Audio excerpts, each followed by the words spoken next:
Hola amigas y amigos, ¿cómo están? Esto es Gritalo, ya estamos cerrando el año. La verdad, hicimos más de 200 entrevistas. Impresionante, increíble en todas estas temporadas. Hoy una visita de lujo, un historiador presente acá en el Living de Gritalo, el doctor licenciado Ricardo López Murphy, hablando de toda la historia de la política argentina. Así que vamos al Living de Gritalo, prendete con Ricardo López Murphy. Es economista, diputado y político. Fue ministro de Economía y de Defensa durante la presidencia de Fernando de la Rúa. Hoy nos visita Ricardo López Murphy. ¿Cómo va, Ricardo? ¿Cómo anda? Un gusto. Bueno, gracias por estar, gracias por venir a Gritalo. Y bueno, la verdad que quiero hablar muchísimo de un poco de la historia argentina, Ricardo, porque más allá de la actualidad y todo lo que está pasando, vos realmente has estado junto a todos los más famosos políticos, en los que te incluyo. ¿Cómo ves la historia política argentina? ¿Por qué llegamos a esto? ¿Cómo viene toda esta historia? A ver, primero hagamos un repaso del siglo XIX, comienzo del siglo XX, que fue una época extraordinariamente exitosa de Argentina. Porque siempre se habla de eso, pero yo creo que a veces no se percibe con claridad qué ocurrió allí. Allí hubo dos cuestiones que, como dice Maquiavelo, hubo virtud y fortuna. O sea, una parte de virtud, una parte de fortuna. ¿Cuál fue la virtud? Yo diría, la Argentina logró la institucionalidad con la Constitución y la organización del Estado federal y las provincias. Y en segundo lugar, logró la paz interior, constituyó un ejército nacional que no pudo ser nunca más desafiado por milicias locales o feudales. Y lo tercero, lanzó un plan educativo descomunal que generó una enorme capacidad de absorber, primero de civilizar un pueblo analfabeto y segundo de nacionalizar oleadas inmigrantes formidables. Esas fueron las virtudes. La fortuna, que fue muy grande, fue que los costos de transporte bajaron 99%. O sea, nosotros hacíamos vaquerías en la pampa húmeda. Cazábamos las vacas y le sacábamos el cuero, el otro no se podía transportar. Con los ferrocarriles, los barcos a vapor, los barcos frigoríficos, el telégrafo, la Argentina fue como si hubieran colapsado las distancias. Y eso nos permitió que nuestras pampas se volvieran de una extraordinaria productividad y eso produjo una subida del nivel de vida que explica por qué vinieron al país mis abuelos vascos e irlandeses. Hoy las Vascongadas e Irlanda son países mucho más ricos que el promedio de Europa y a los abuelos se les ocurrió, bueno, digo, ¿por qué ocurrió eso? Porque a fin del siglo XIX, principio del siglo XX, la percepción de éxito de la Argentina, yo diría hasta la Segunda Guerra Mundial, era muy grande, muy grande. ¿Qué es lo que yo creo que luego de la Segunda Guerra Mundial, por una serie de razones, dos yo siempre menciono como importantes, sufrimos mucho en la Primera Guerra Mundial, estábamos muy integrados al mundo y la guerra nos produjo una gran contracción económica. Y en segundo lugar, la gran recesión de los 30 nos golpeó terriblemente.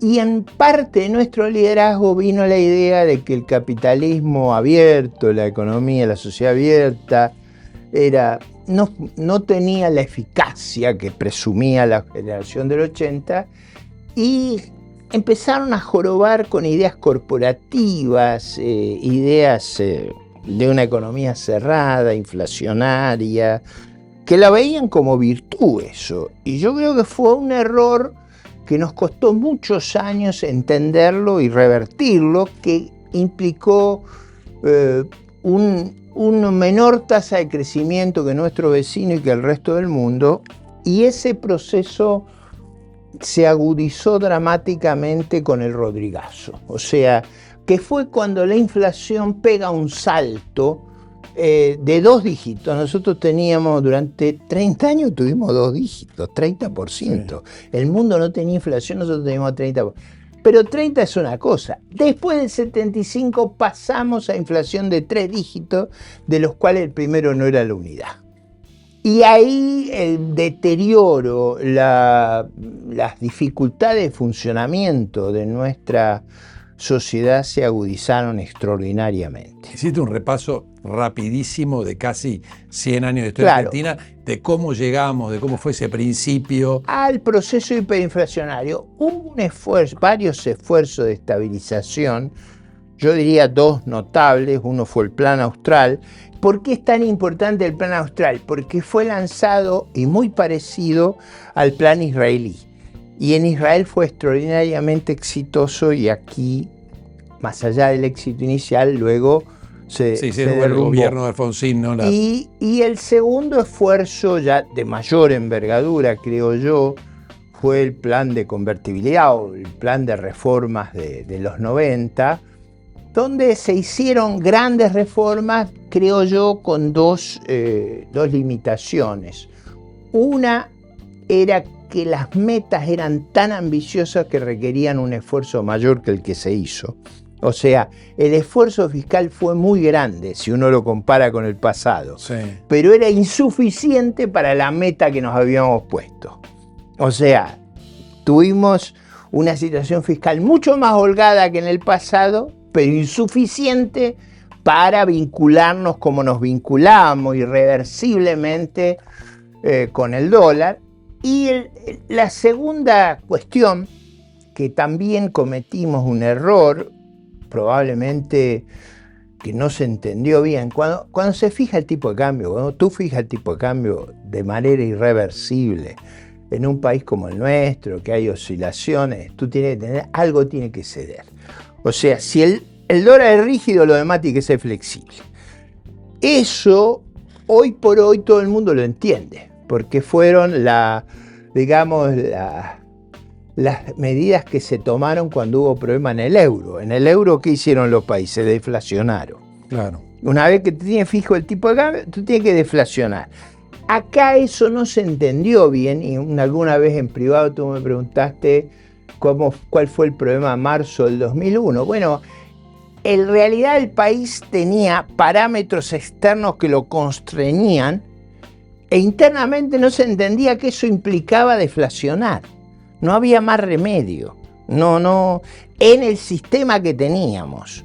Porque salir del sistema creaba una cantidad de crisis como se crearon, que nunca pudimos volver. O sea, nosotros en la salida que se produce ahí entre diciembre del 2001 y enero del 2002, se hicieron cosas que nunca más pudimos volver para atrás. No, por ejemplo, hace 20 años no podemos arreglar los problemas de las empresas públicas, o sea, las concesiones, la deuda, todas esas cosas se nos hicieron inmanejables. Sí, es una constante de Argentina, ¿no? Por eso te preguntaba a vos, que fuiste parte. ¿Y cómo fue ser parte, ¿no?, de todo ese momento, bueno, del gobierno de Menem, del gobierno de la Rúa, de la crisis? Voy a ir antes. Yo conocí el liderazgo bastante cerca del gobierno de Frondizi.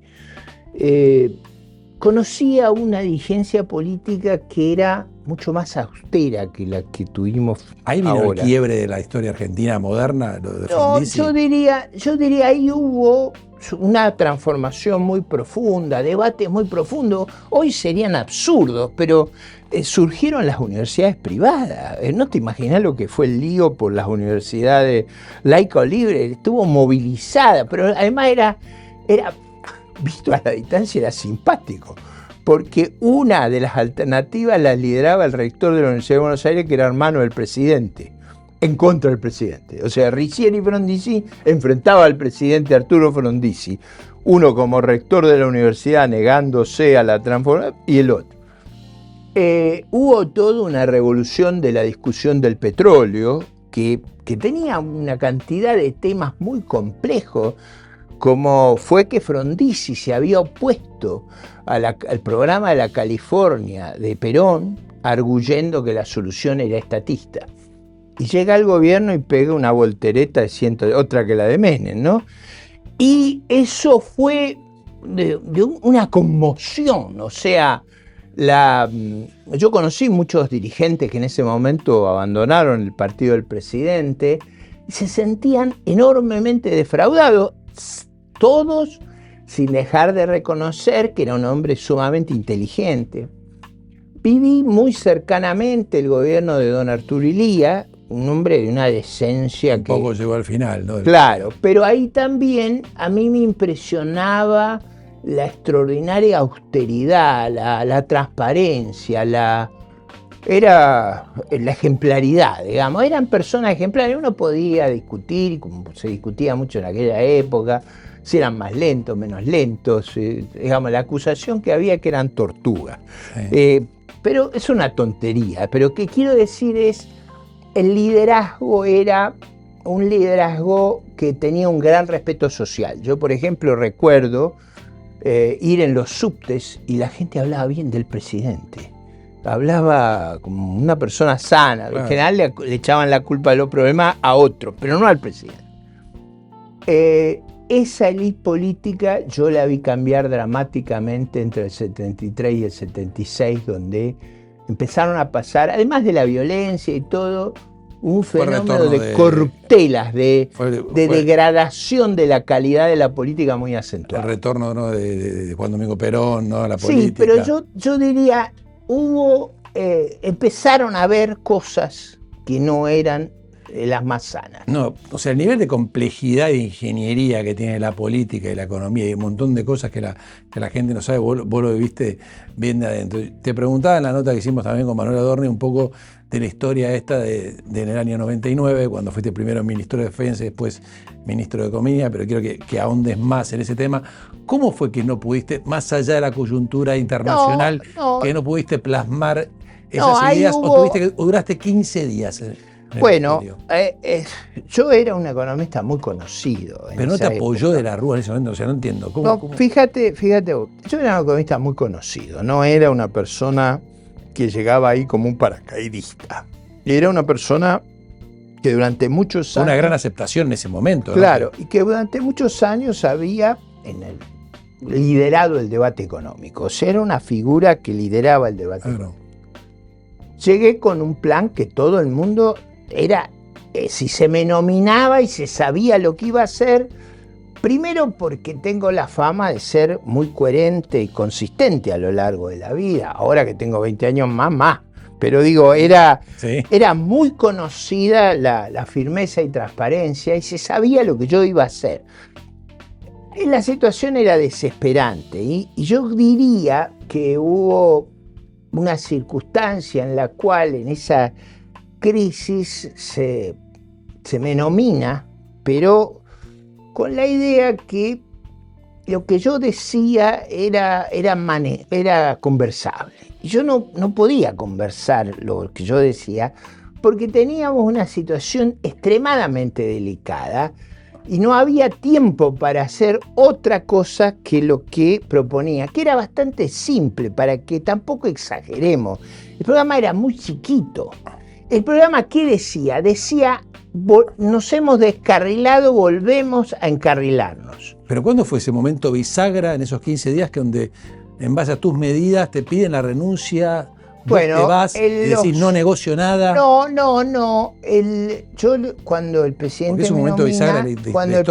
me nomina, yo le digo que había una sola condición, que en 15 días yo le iba a hablar al país y le iba a explicar en detalle el programa. ¿Por qué 15 días? Porque yo reconocía que era un programa exigente y que iba a requerir un espacio político, un respaldo político de la coalición de gobierno, de la coalición parlamentaria, del gabinete. Y tuvimos 15 días de unos debates tremendos, con una sola condición.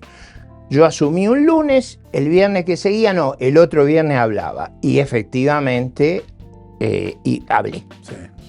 Ese discurso, el programa estuvo listo, yo asumí el lunes, estuvo listo el martes. O sea, durante 10 días tuvimos los mercados abiertos sin que yo dijera una palabra. Imagínate la confianza que había para que si yo abriera la boca, la gente creía que iba a hacer lo que correspondía. Nosotros le llevamos el discurso al presidente y yo fui a verlo y le dije...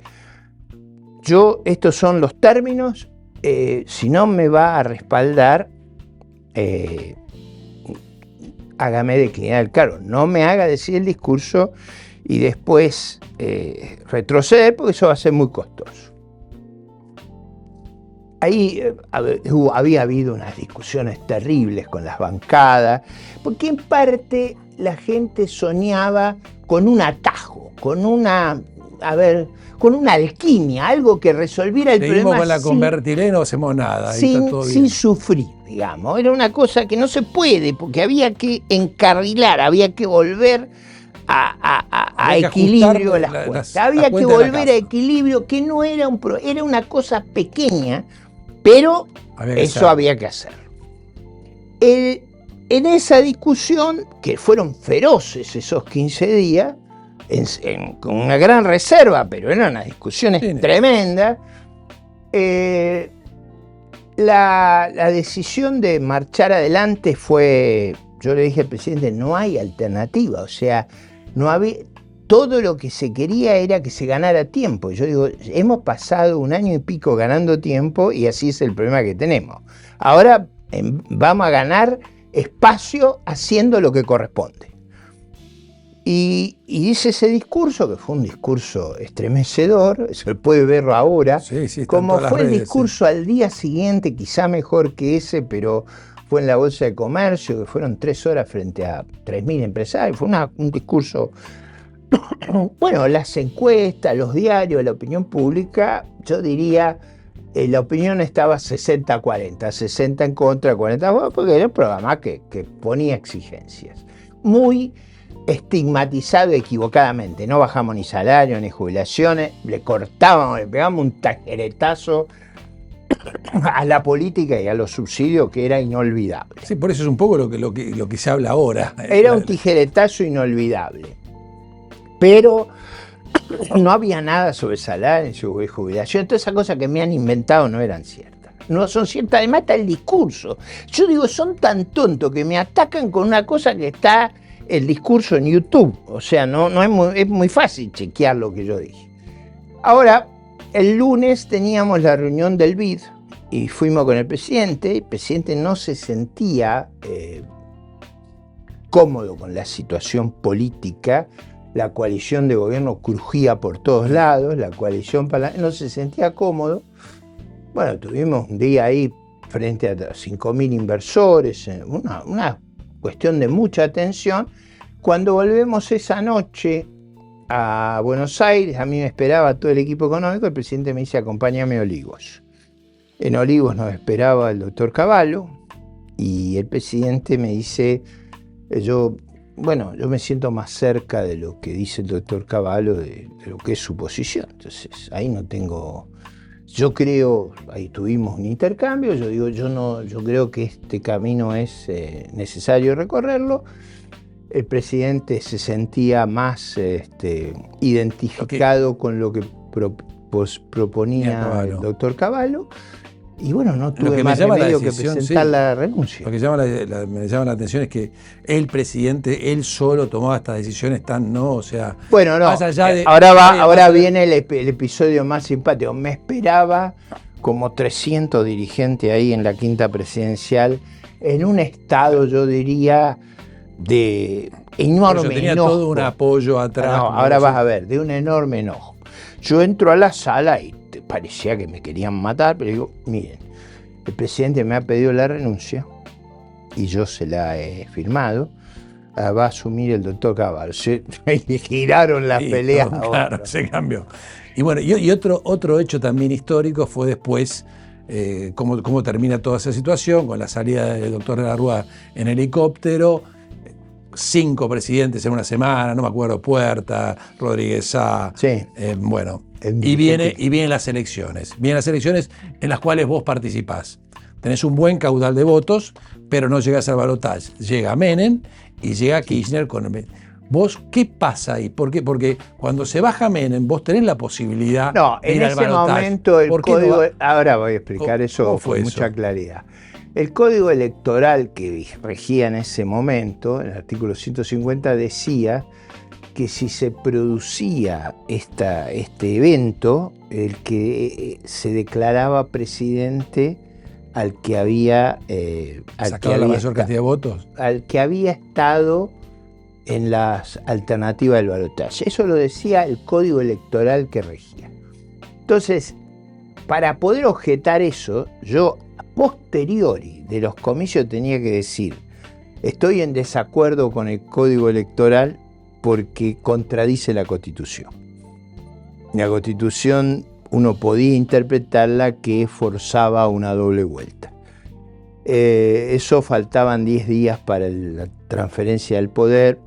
Los abogados, me rodeaban como 30 abogados, todos ellos llegaron a la conclusión que no iba a haber tiempo de hacer ese proceso y que eso generaba una sensación de ilegitimidad muy grande. Por supuesto hay gente que creía que había que hacerlo, eso yo recuerdo. Claro, porque eso fue bisagra, porque ganó. No, pero digamos, a ver, con el 22% de los votos, nosotros teníamos un problema que era, necesitábamos legitimidad. Ahí en realidad se quiso tener una oportunidad que había que usarlo en la primera vuelta. Había una determinación legal que nos obligaba a eso no tenía escape. Ahora, es cierto que yo podía haber denunciado el código electoral antes de la primera vuelta. Pero ¿por qué no lo podía hacer? Porque si yo denunciaba el código electoral, asumía que estaba saliendo tercero. Es decir, tenía Claro, ya sabía. Tenía una limitación, pero bueno, mucha gente a lo largo de los años me ha dicho es por qué no cuestionó el carácter constitucional. Bueno, en realidad, si se fijan la fecha, no había tiempo para hacerlo. Sí, un momento, una crisis institucional muy grande. No había tiempo, pero digo, siempre quedó eso. Si yo escuché el asesoramiento legal apropiado, me acuerdo, son dos constitucionalistas los que escribieron la nota nuestra, pero hubo un montón de constitucionalistas que nos acompañaron. Había algunas personas que tuvieron otro asesoramiento, Manfroni. El doctor Manfroni me insistía que había otro camino, pero digo, la enorme mayoría de los que me asesoraban, Pablo Tonelli. No te arrepentís, o sea, no, de lo que pasó, bueno, porque yo no puedo dar vuelta a la historia. Yo actué en función de lo que un núcleo de abogados muy grande me estaba asesorando. Perfecto. Bueno, Ricardo, un placer tenerte. Me diste un panorama un poco de la historia de Argentina y por qué estamos y dónde estamos acá. La última, ¿ves un futuro mejor más allá de quien sea elegido presidente? A ver, hicimos una reflexión sobre el siglo XIX que es oportuna. Fortuna y virtud. La fortuna a mí me parece que le sonríe a Argentina. O sea, estamos lejos de las zonas bélicas, estamos con recursos que van a ser muy importantes en la revolución tecnológica, tenemos ausencia de conflictos raciales, religiosos. Si Argentina se ordenara, habría mucha gente de Europa, del Medio Oriente, que vendría para acá. Claro, sería muy claro. Argentina se tiene que ordenar en el sentido de volver a la Constitución. ¿Qué quiere decir volver a la Constitución? Respetar la propiedad privada, respetar las reglas de juego, mantener reglas de estabilidad, brindar seguridad jurídica y personal, fortalecer su defensa, esa sensación de que estamos para el churrete, que cualquier cosa que nos pase no sabemos cómo pararla. Eso tiene que terminar. Reforzar las instituciones y que Argentina vaya para adelante una vez por todas.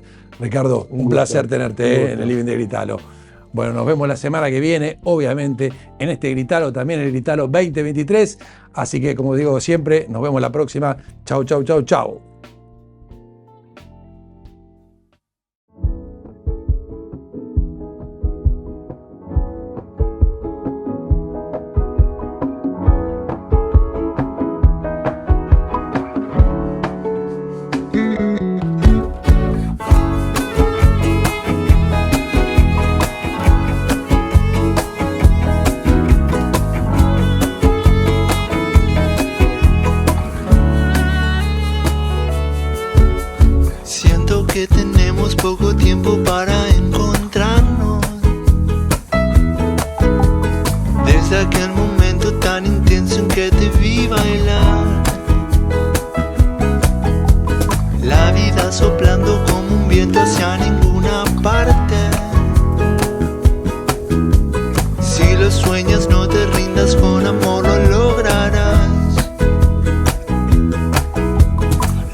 ¿Se te despegó la suela? Pegala con el nuevo Suprabond adhesivo zapatillas. Es transparente, extra fuerte y no chorrea.